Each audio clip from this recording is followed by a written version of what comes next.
दूसरा जो video viral हो रहा है वो शंभूक वध को लेकर है। जी, उस पर क्या कहेंगे आप? शंभूक का जो प्रसंग है ये बहुत ही विवादास्पद प्रसंग है हमारी राम कथा में। और मतलब अच्छा तो नहीं लगता है, मुझे भी नहीं अच्छा लगता है। मैं ईश्वर से प्रार्थना करता हूँ कि काश ये प्रसंग न होता, पर ये प्रसंग है तो मैं क्या करूँ इसमें। ये जो पुस्तक है इसका नाम आपने खूब सुना होगा, ये रामायण है, श्रीमद् वाल्मीकि रामायण। गीता प्रेस गोरखपुर से छपी है, उसका द्वितीय भाग है। ये पुरानी पुस्तक मेरे पास रखी थी, मैं वहीं से लेके आ गया हूँ। ये उसका पृष्ठ संख्या 774 और 775 है। इसको भी आप आराम से ध्यान से देख सकते हैं, ठीक है। 775वें पृष्ठ पर इसका 76वां सर्ग शुरू हो रहा है और 76वें सर्ग में ये कहानी पहली बार आई है, उत्तरकांड में आई है। अब आज मैंने ट्विटर पे कुछ लोगों ने मुझे रेफरेंसेस भेजे जिसमें लोग कह रहे हैं कि रामायण में तो उत्तरकांड है ही नहीं, तो ये उत्तरकांड की बात कैसे कर रहा है।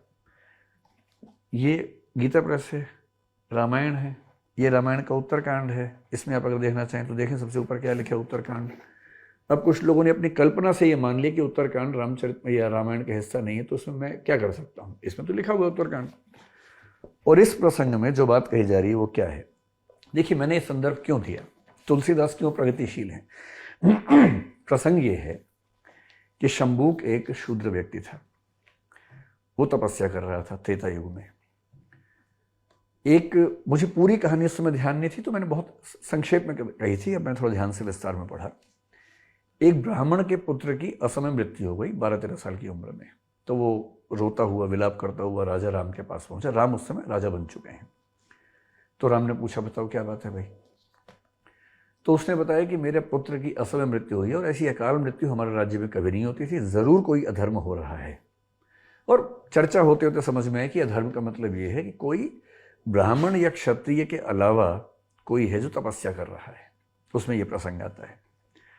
तो फिर राम को निर्देश मिला कि वो इस चीज़ को सुधारें। राम खोजते हुए गए और जब खोजने के बाद पहुंचे तो उनको ऐसा दृश्य दिखा, एक व्यक्ति पेड़ से उल्टा लटका हुआ तपस्या कर रहा था। राम ने उससे पूछा, बड़ी विनम्रता से पूछा कि आप कौन हैं, किस वर्ग से हैं, किस जाति से हैं, किस समुदाय से हैं। और लंबी बातचीत हुई। उसके बाद उसने बताया कि आप मुझे शूद्र समझिए, ये तीसरे श्लोक का हिस्सा है, आप मुझे शूद्र समझिए, मेरा नाम शंभूक है। उसका जो अगला छंद है, भाषतस्तस्य शूद्रस्य खड्गम सुरुचिर प्रभम निष्कृष्य कोशाद विमलम शिरच्छेद राघव।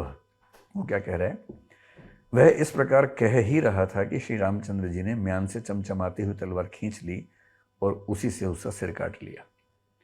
और अगला छंद कह रहा है कि जैसे उसका वध हुआ, इंद्र व अन्य देवता बहुत अच्छा कहकर भगवान श्री राम की अभ्यर्थना करने लगे। ये प्रसंग वाल्मीकि रामायण में है। बुरा प्रसंग है। वाल्मीकि के समय में शायद ये सामाजिक चर्चा इतनी नहीं होती होगी, सोशल डिस्कोर्सेस वैसे नहीं होंगे। सीधी सी बात है, हम भी अपने समय की सीमाओं से बंधे हुए हैं, हर व्यक्ति बंधा होता है, हर लेखक बंधा होता है। इसके लगभग 1000 साल बाद 9वीं शताब्दी में भवभूति ने उत्तर रामचरित लिखा। भवभूति बहुत महान साहित्यकार हैं। ये भवभूति का उत्तर रामचरित है, ठीक। भवभूति के उत्तर रामचरित में भी ये प्रसंग आता है। और मैंने इस प्रसंग को यहाँ से नहीं पढ़ा था, ये तो मैंने आज पहली बार पढ़ा। मैंने कहाँ से पढ़ा था, दिल्ली विश्वविद्यालय के बहुत प्रसिद्ध प्रोफेसर रहे हैं, प्रोफेसर विश्वनाथ त्रिपाठी। उनकी किताब है लोकवादी तुलसीदास। तुलसीदास का अध्ययन करने के लिए मानते हैं कि इससे बढ़िया कोई किताब नहीं, इतनी गहरे अनुसंधान से किताब लिखी हुई है। और विश्वनाथ त्रिपाठी होना मजाक नहीं है, 50-60 साल की तपस्या करनी पड़ती है तब जाके व्यक्ति उस स्तर पे अध्ययन कर पाता है। सारी पुस्तकों का अध्ययन विश्लेषण किया उन्होंने। मैंने ये किताब पढ़ी हुई थी और इस किताब में क्या लिखा है, मैं कुछ पंक्तियां पढ़ देता हूँ।